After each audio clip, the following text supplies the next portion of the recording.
তো hello' guys, welcome back to my YouTube channel Basanta diamond. And আজি অযোধ্যাৰ পৰা শেষৰটো ভিডিঅ' আপোনালোকৰ বাবে লৈ আহিছোঁ। আৰু আগৰ কেইটা ভিডিঅ'ত আপোনালোকে যিহেতু মঠ মন্দিৰসমূহ দেখিবলৈ পালে, গতিকে আজি ভাবিছোঁ এই ভিডিঅ'টোত আপোনালোকক ইয়াৰ দোকান পোহাৰসমূহ দেখাবলৈ চেষ্টা কৰোঁ। তো বলক ভিডিঅ'টো ষ্টাৰ্ট কৰোঁ।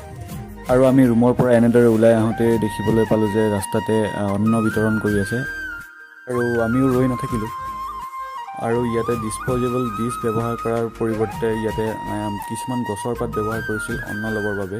মই নাজানো বাৰু এইটো কি পাত হয়, আপোনালোকে জানে যদি জনাবচোন।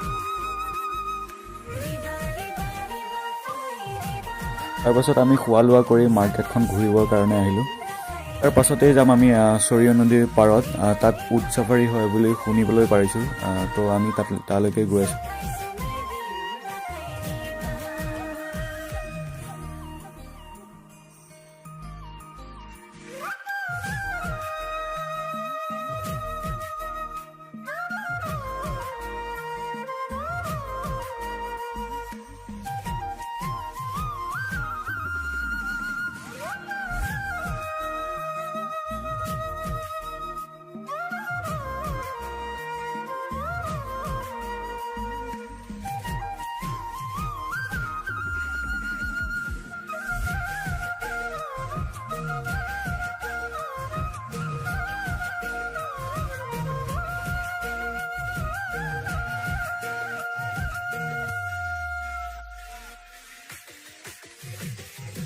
ইয়াৰ পাছতে আমি আহি পালোহি এটা চৰি নদীৰ ঘাটত, য'ত উটৰ পিঠিত উঠিব পাৰি। আৰু এইখিনিতে কৈ থওঁ যে ইয়াৰ বাবে কিন্তু আপোনালোকে উটৰগৰাকীক পইচা দিবলগীয়া হ'ব। ফটোৰ বাবে 20 টকা আৰু ভিডিঅ'ৰ বাবে 50 টকা।